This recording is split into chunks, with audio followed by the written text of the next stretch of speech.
kembali. Nggak boleh lagi di Jawa Barat nanti ada orang di depan publik, bukan kewenangannya caci maki orang, menghukumi orang, menghujat orang seenak perutnya, seolah-olah tidak ada aparat di sini. Saya nggak mau. Kenapa? Yang datang ke Jawa Barat harus menyesuaikan dengan budaya Jawa Barat. Siapapun yang datang ke sini, Anda boleh tinggal di sini bersama kami. Tapi jangan coba-coba Anda ingin merebut kehormatan dan wibawa kami. Jangan harap Purwakarta bisa menjadi kota santri selama masih banyak kemusyrikan di kota Purwakarta, saudara-saudara. Jangan harap. Jangan harap potong lidah saya. Mungkin kalau Ustadz saya jawaban nggak berani untuk nyebut nama. Kalau saya sebut Deddy Mulyadi, saudara-saudara.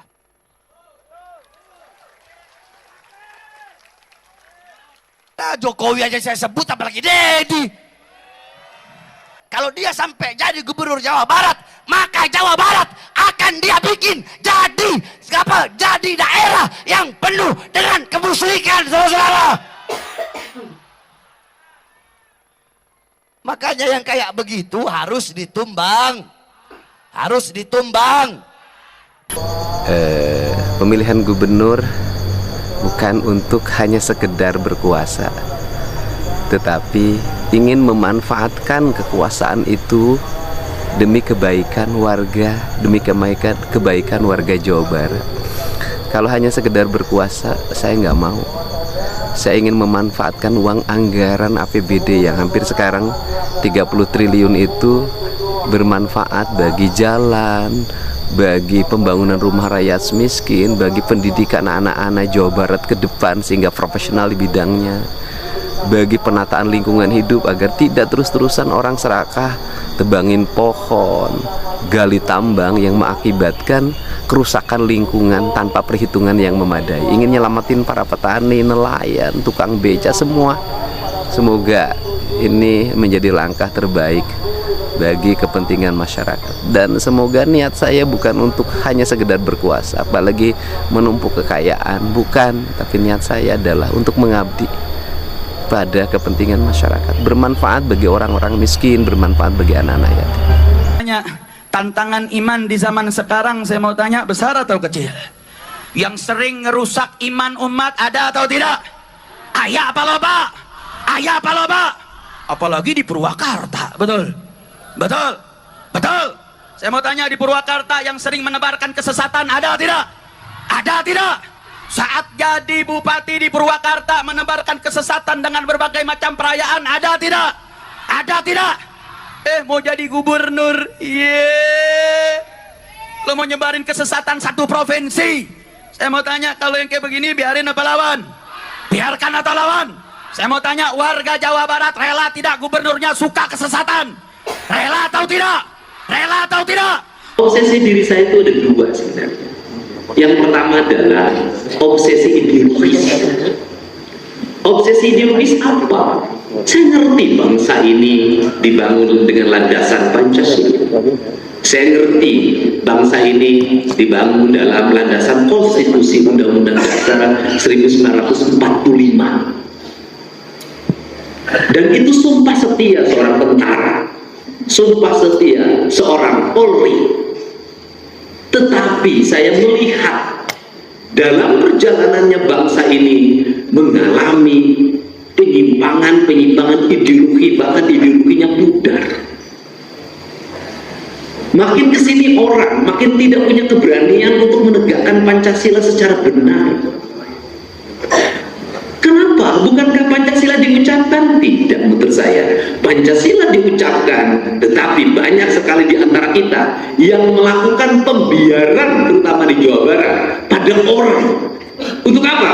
Untuk setiap hari berkata, bertindak atas nama ideologinya sendiri. Dengan apa?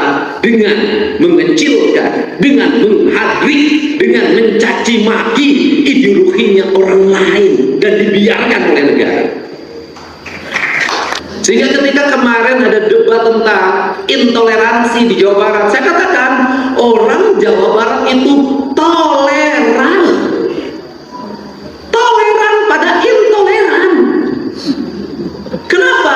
Orang Sunda mah nggak sok badai ngadamel bumi di dieu mangga. Di dieu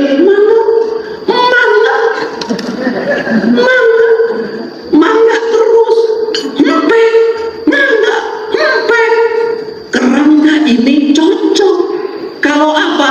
Kalau hidupnya sama orang Sunda lagi.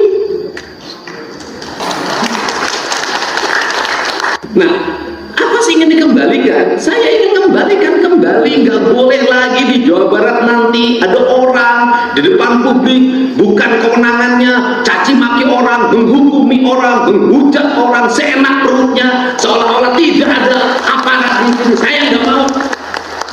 Kenapa? Yang datang ke Jawa Barat harus menyesuaikan dengan budaya Jawa Barat. Siapapun yang datang ke sini, Anda boleh tinggal di sini bersama kami. Tapi jangan coba-coba Anda ingin merebut kehormatan dan wibawa kami. Kenapa? Ini yang harus dikembalikan di marwah, Pak. Karena ancaman terbesar bagi bangsa Indonesia ke depan adalah penyimpangan ideologi yang akan merusak dan menghancurkan bangsa. Tidak disadari. Nah, ini ideologi harus mulai, kita harus kembali pada ideologi Pancasila. Pada ideologi Pancasila, orang tidak boleh menghukumi orang kalau tidak ada dasar hukumnya. Nggak boleh lagi orang, mana kafir, nggak bisa, Anda nggak punya dasar hukum. Mana musyrik, nggak bisa, Anda nggak punya dasar hukumnya. Anda nggak boleh bangun ini, nggak ada dasar hukumnya. Untuk itu ke depan, aparat harus bertindak tegas pada siapapun. Setiap orang berbuat tanpa dasar hukum. Kenapa? Nanti akan diikuti. Nah, kalau dibiarkan, makin lama makin besar, mungkinnya gedean. Suatu saat negara akan kehilangan wibawa. Kenapa? Pemimpinnya kalah menang oleh mereka. Di modalan ku pamarentah, di bajuan ku pamarentah, nyerang ka pamarentah, dan dieureunkeun mah bantuan eueuhan, nyero eueuhan. Memang aing teh nyaho aing kabeh. Di mana tuh usahana, di mana? Jadi pagi hari ini saya sudah sejak jam 4 pagi bangun ngurusin areal di rumah saya saya nyebut namanya Kuta Jagarasa ya. Kenapa sih Kang Deddy itu mengambil nama-nama yang aneh-aneh? Sebenarnya bukan nama aneh, itu nama Sunda, bahasa-bahasa lama yang saya sajikan dalam hidup saat ini. Karena kita seneng ngambil istilah bahasa asing, seneng banget ngambil filsafat barat, seneng banget. Nah, nggak apa-apa, kan kita belajar dari manapun, tetapi kita jangan lupa falsafah leluhur kita sendiri, karena leluhur kita hebat. Misalnya ada Nusantara TV itu nulis di YouTube-nya, Kang Deddy mengakhiri debat dengan mantra. Waduh, salah itu ya, mohon maaf, itu bukan mantra, itu bahasa sastra yang mengandung makna filosofi. Misalnya kalimatnya begini: reaketan reaketon, buncir leuit loba duit, bro di juru bro di panto, ngalayah di tengah ima, di pipir ayah si jabrik, di kolong ayah si jambrong, na parango ayah si jago. Itu apa juga? Itu konsep ketahanan pangan. Keren loh. Reaketan reaketon artinya apa? Rea itu banyak, ketan keton itu beras. Ada beras ketan, ada beras putih, ada beras merah, beras hitam. Itu beras. Buncir leit loba duit. Nah, kemudian orang itu akan banyak uang bagi seorang petani kalau lumbungnya penuh. Buncir leit loba duit, bro di juru bro di pantau, ngalayah di tengah ima. Di mana-mana banyak makanan. Gitu.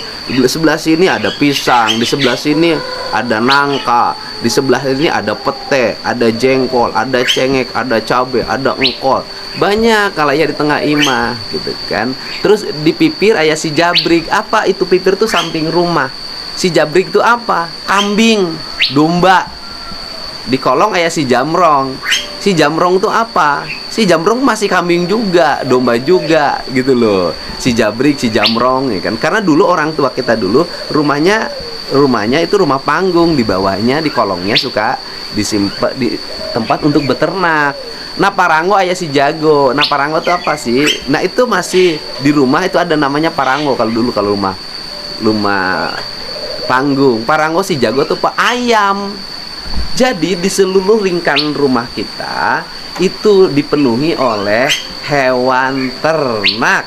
Itu, dan pertanian yang berhasil, bukan mantra. Misalnya kalimat waktu debat saya, kalimat awal saya begini. Oke. Bumi manjing ka langitna, ti langit sia hujana, lembur subur kota Bagja, masjid jeung diri ngahiji. Elmu geus ayana semu, harta geus ngawujud harti, nyanding pamimpin ka rakyat. Pandita ajeg wiwaha, ucap jeung lengka sarua, pitutur ngawujud subur, ayat ngawujud ka adab. Wey, itu bukan mantra. Itu kalau itu saya yang nulis. Saya yang menulis kalimat itu keluar dari rasa yang saya miliki. Bumi manjing ke langitnya, bumi itu tanah, kemudian langit itu ya langit, ya kan, di atas kita. Manjing itu artinya bersatu. Ketika tanah dan air udah bersatu gitu loh. Bumi manjing ke langit, nah artinya ketika tanah dan langit bersatu, ya kan, dari langit turun hujan, hujannya bersatu. Ketika hujan itu nih jadi nyiram tanaman, jadi kolam, jadi sungai, jadi lembah, jadi ngarai, jadi muara, jadi bendungan. Itu di langit sia hujana, lembur subur kota Bagja. Dampak dari hujan itu adalah kemakmuran. Mulainya dari mana lembur subur? Lembur subur itu kemakmuran dimulai dari kampung. Nah, kemudian kampung itu menjadi pusat pertumbuhan, hewan tumbuh, ikan tumbuh, tanaman tumbuh. Kota Bagja nanti dikirim ke kota, di kota menjadi pusat kebahagiaan. Lembur subur kota Bagja, masjid jeung diri ngahiji. Masjid itu apa sih? Tempat ibadahnya orang Islam. Ngahiji jeung diri, nah ngahiji itu manunggal. Masjidnya ada masjid lahiriah yang kita lihat, ada Tajuk, ada Langgar, ada Masjid Raya, ada banyak ragam kalimat ya, ada Masjid Agung. Kemudian tapi dia bersatu. Di sini nih masjid. Ada di sini di masjid kita. Tempat suci. Ini apa itu? Hati kita harus suci, harus bersih. Harus setiap saatnya itu tidak boleh hilang ingatannya dari Allah. La ilaha illallah gitu loh. Masjid jeung diri ngahiji. Ilmu geus ayana semu. Ilmu itu sudah ada dalam perilaku hidup. Damang, ya damang. Harta geus ngawujud harti. Kita punya kekayaan, itu punya makna. Ada nilai-nilai sosial yang ada dalam diri kita. Duit banyak ada manfaatnya kalau nggak pernah nolong orang susah. Beras banyak nggak ada manfaatnya kalau orang lapar dibiarkan. Baju banyak nggak ada manfaatnya kalau orang telanjang kita tidak beri baju. Kekuasaan nggak ada mana. Kemudian kekuasaan nggak ada manfaatnya kalau tidak diarahkan untuk kebaikan, untuk kemakmuran rakyat. Harta geus ngawujud harti, nyanding pamimpin ke rakyat. Pamimpin tuh nyanding, bersatu, bersenyawa dengan rakyatnya, kesusahan rakyat kenyawa pemimpinnya. Pandita ajeg wiwaha. Pandita itu apa? Orang-orang yang punya ilmu, nilai-nilai spiritualitas, ya kan? Orang-orang tokoh-tokoh agama. Ajeg wiwaha, dia punya kewibawaan. Kenapa dia punya kewibawaan? Karena ucap jeung lengkah sarua. Apa yang diucapkan dengan apa yang dilakukan tuh sama. Ada kewibawaan, tauladan, uswatun hasanah kalau Kanjeng Nabi kan. Nah, kemudian pitutur ngawujud subur. Setiap ucapannya itu menjadi kemakmuran. Ayat ngawujud ke adab. Ayatnya itu sudah menjadi perilaku hidup, bukan hanya diucapkan, bukan hanya dibacakan. Dibacakan beribadah, diucapkan beribadah. Nah, tetapi menjadi perilaku hidup. Itu ayat ngawujud ke adab. Itu yang dimaksud ya. Jadi bukan kalimat mantra ya. Buat Nusantara TV nanti korektif ya. Jadi saya nih persiapan nih, kita mau persiapan karena kebetulan saya milihnya di Desa Sawah Kulon ya, asal rumah saya juga di Purwakarta. Nanti kita akan milih di sana di TPS 02. Ini di TPS 02. Jadi saya dari dulu tinggal di desa. Saya waktu jadi wakil bupati, jadi bupati tinggalnya di kampung sampai hari ini tuh kan. Ini yang saya tuh sebenarnya, ini cerita yang reaketan buncir lit lomba duit ini. Ini ceritanya ini ayam ada. Nanti saya tinggal pasang kambing sebelah sana. Tapi kan kambingnya juga ada kandangnya sebelah sana.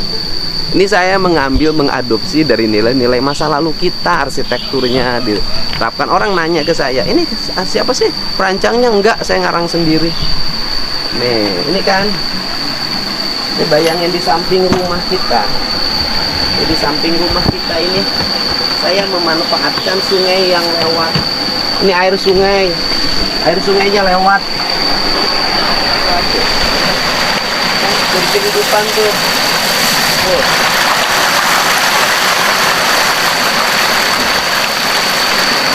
Saya selalu menyampaikan prinsip-prinsip hidup.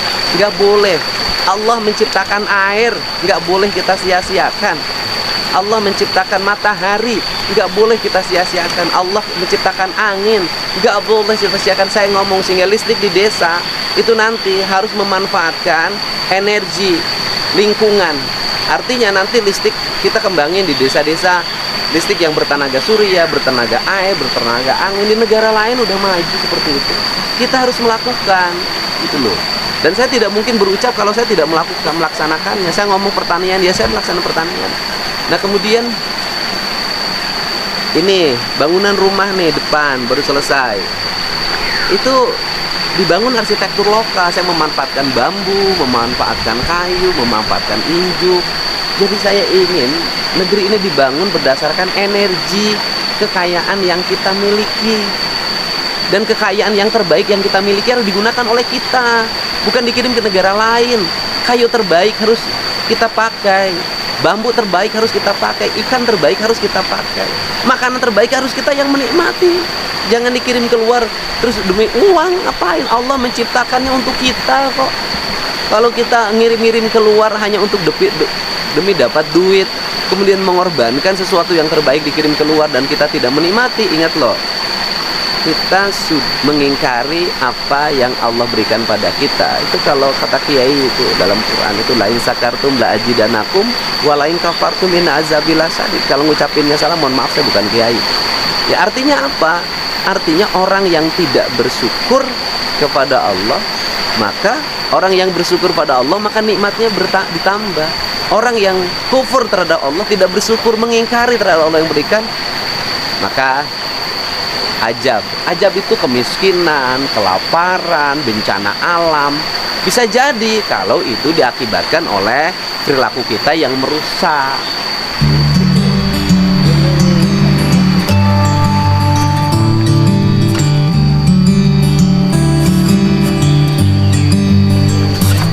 Nah nanti ini masih beli di toko, ini masih dibeli di toko. Nah yang harusnya itu kan beli di toko lagi karena bahan yang saya bikin sendiri habis.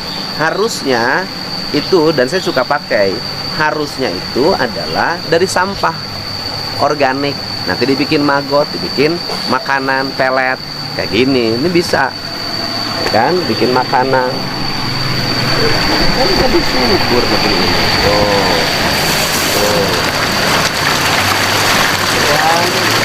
Gak ada alasan kita miskin, gak ada alasan kita kekurangan pangan, gak ada alasan kita kekurangan biji.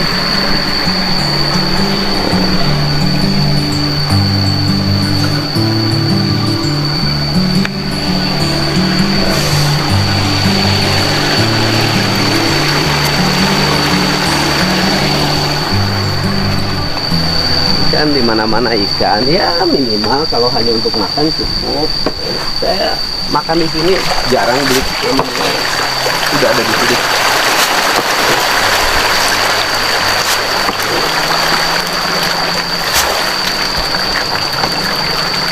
Sudah punya, gimana?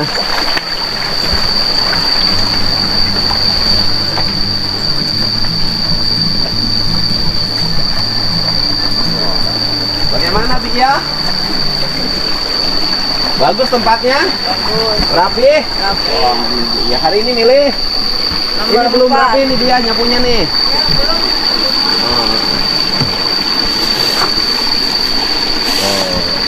Bayangin tiap tingkatan ikan.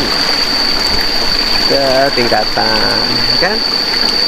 Jadi dapatnya kita dapat apa? Saya itu kan jarang kayak orang piknik keluar, pergi ke luar negeri jarang. Saya ciptakan ini di sini. Ini tiap hari sama dengan saya berwisata, berrekreasi. Rekreasi.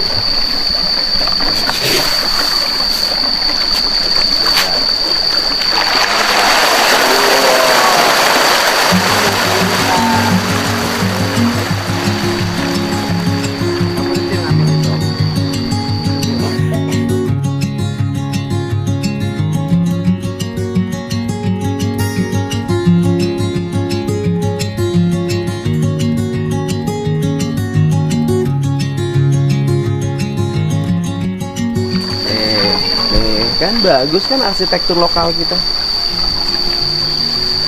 Dan buatnya bukan oleh arsitek, itu saya ngarang aja. Ngarang ya, alhamdulillah hasilnya seperti ini. Semuanya digunakan bahan-bahan lokal yang ramah lingkungan.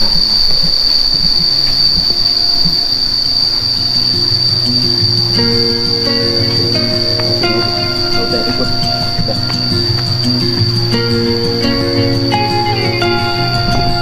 Naik aja, naik.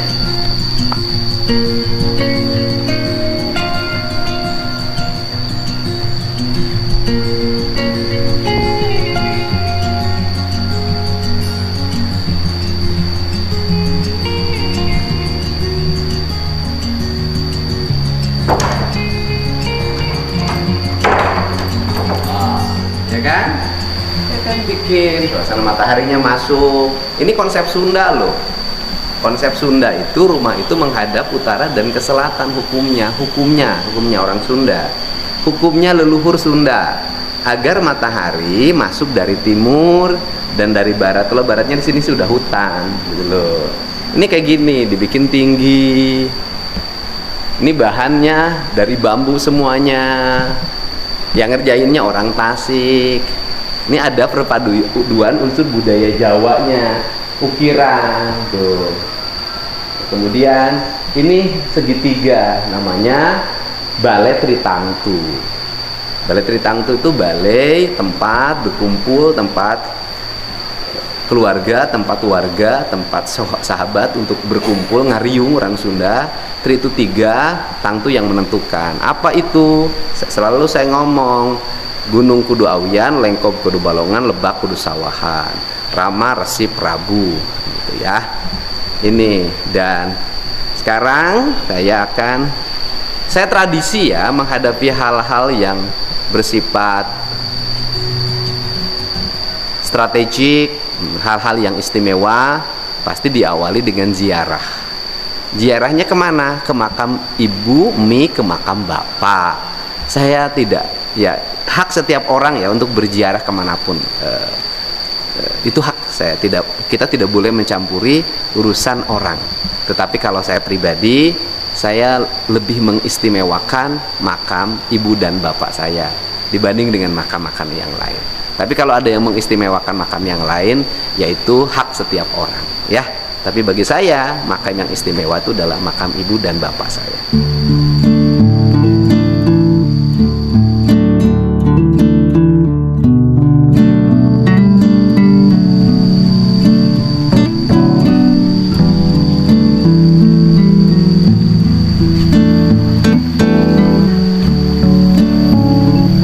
Ya, kita jalan ya.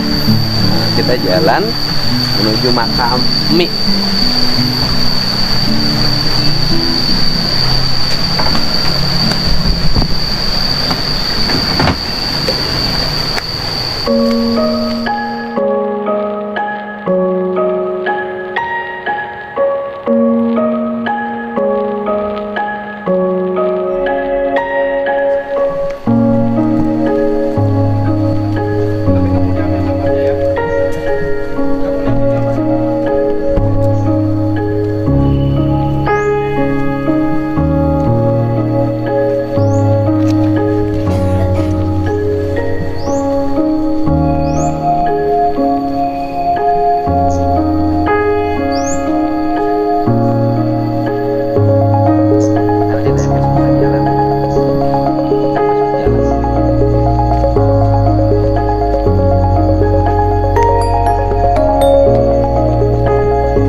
ya.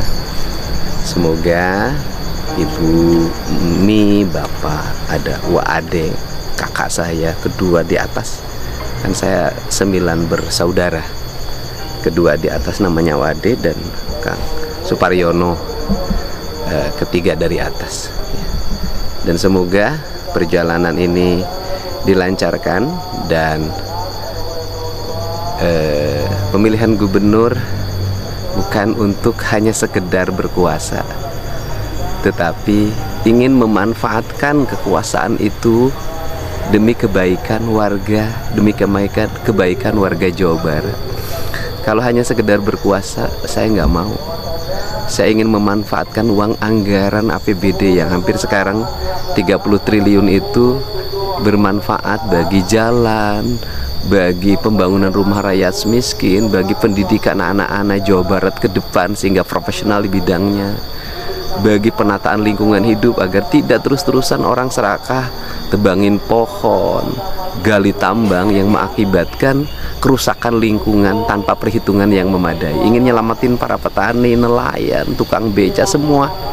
Semoga ini menjadi langkah terbaik bagi kepentingan masyarakat, dan semoga niat saya bukan untuk hanya sekedar berkuasa apalagi menumpuk kekayaan, bukan, tapi niat saya adalah untuk mengabdi pada kepentingan masyarakat, bermanfaat bagi orang-orang miskin, bermanfaat bagi anak-anak yatim.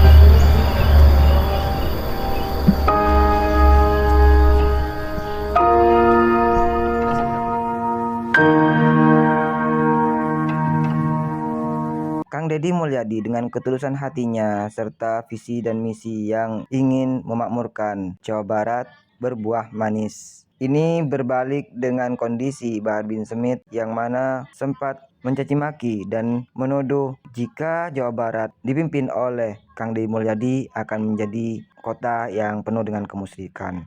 Namun tadi sudah kita dengar bersama visi dan misi yang sangat luar biasa dari Kang Deddy Mulyadi serta apa maksud tujuan Kang Deddy Mulyadi melakukan beberapa hal. Semoga saja dengan terpilihnya Kang Deddy Mulyadi di Jawa Barat menjadikan kota Jawa Barat menjadi kota yang maju dan kota yang menciptakan suasana damai, tentram, dan aman. Bagaimana menurut pendapat teman-teman semua? Silahkan lanjut di kolom komentar. Terima kasih selalu support Arman Al-Fatih. Kita jumpa lagi di video selanjutnya. Assalamualaikum warahmatullahi wabarakatuh.